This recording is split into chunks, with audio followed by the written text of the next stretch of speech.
ماه نور و رحمت و غفران کجا هستی؟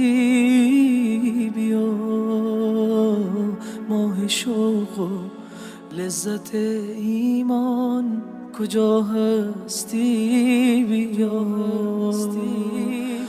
ماه پر فیض و نیایش ها هر آسانیم بیا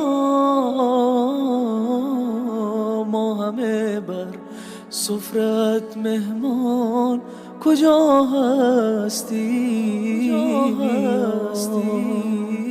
ای شبستان قلوب مسلمین آخر بیا ای گذرگاه مسلمانان کجا هستی؟ بیا